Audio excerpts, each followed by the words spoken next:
Et on poursuit, toujours dans un monde d'entrepreneurs, toujours sur WeDoBiz, aujourd'hui à l'occasion du lancement de la plateforme Missionéo. J'ai l'immense plaisir d'échanger avec Marco Vujasinovic. Bonjour. Bonjour.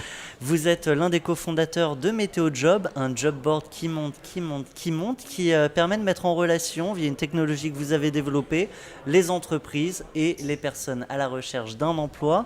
Et vous êtes aujourd'hui partenaire technologique de Missionéo. Est-ce qu'on peut en dire un mot ? Oui, tout à fait. Donc en fait, nous sommes un opérateur important dans l'emploi aujourd'hui, et notre objectif, c'est d'utiliser la technologie pour faciliter la mise en relation dans l'emploi et de manière globale. Donc nous avions identifié depuis maintenant 2 ans qu'il y avait une grande problématique aujourd'hui en France du côté des PME.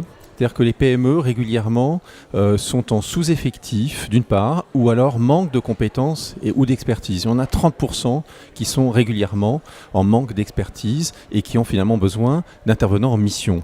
Donc on avait fait ce constat, et donc quand le groupe Missionéo nous a approchés pour faire ce partenariat, évidemment nous avons considéré que c'était une opportunité très importante et qu'il fallait apporter une solution pour ce marché. Alors ça, c'est le premier constat qui vous a confirmé que Missionéo était une solution d'avenir. Vous avez également fait une étude récemment.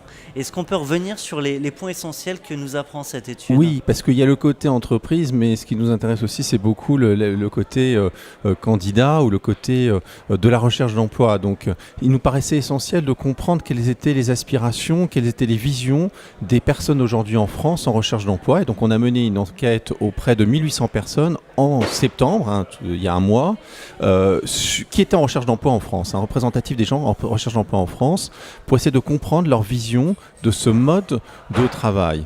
Et on a des enseignements très intéressants. Il y en a 4 enseignements. Premièrement, le travail à son compte ou en indépendant est déjà une pratique très significative en France. Donc on a 30% des personnes qui ont déjà travaillé à leur compte parmi les personnes qui recherchent un emploi. Ce qui effectivement fait plus que ce qu'on pourrait imaginer. Oui. Alors c'est peut-être aussi une perception. Quand on fait une enquête, c'est la réalité et la perception. Il y en a 30% qui perçoivent qu'ils ont déjà travaillé en indépendant, et il y en a plus de la moitié qui finalement sont ouverts et réfléchissent à ce type de solution.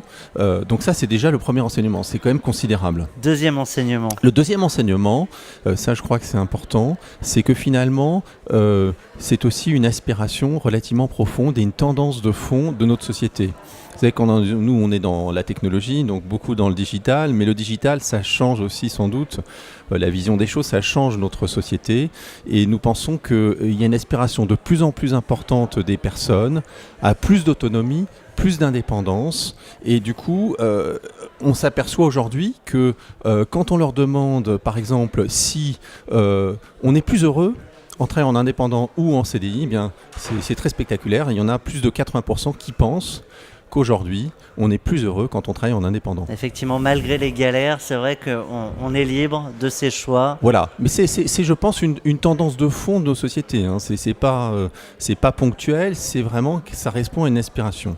Le troisième enseignement, et bien évidemment, et c'est pas une surprise, donc vous parliez de galère, c'est que effectivement, c'est pas si simple, et notamment, évidemment, l'enjeu principal, c'est comment on a accès à des clients, comment on a accès à des missions, parce que c'est bien de travailler en indépendant, mais si on n'a pas de travail, avoir une expertise, oui. On a une expertise, mais si on n'a finalement pas de travail, on n'a pas de revenus.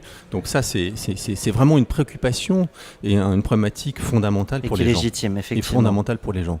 Et donc, c'est pour ça d'ailleurs que la plateforme Missionéo joue un rôle, à notre avis, va jouer un rôle très important. C'est-à-dire que c'est aussi notre objectif de cette plateforme, c'est d'être un endroit central en France où toutes les entreprises viennent déposer leur mission et où les personnes peuvent plus facilement trouver une mission. Donc c'est le troisième enseignement. Et vous évoquiez effectivement un dernier enseignement. Voilà, le dernier enseignement, c'est tout simplement, c'est que quand on leur demande quels sont, disons, les sites de référence, comment trouver des informations sur les missions ou les types de contrats, dans quel type de forme de contractuel on peut travailler en mission. En auto-entrepreneur, en portage. Alors, il y a quelque chose qui apparaît clairement, c'est que on connaît, disons, les gens connaissent la notion d'auto-entrepreneur. Mais concrètement, il n'y a pas pour eux de site aujourd'hui de référence. Donc là encore, ça nous a paru, fondamental d'apporter au marché une solution pour cette problématique. Eh bien, avec tant de constats, on ne peut qu'espérer, d'ailleurs qui est quasiment certain, de la réussite de Missionéo. Un grand merci à vous, Marko Vujasinovic, je le rappelle, cofondateur de Météo Job. À très bientôt. Merci à vous.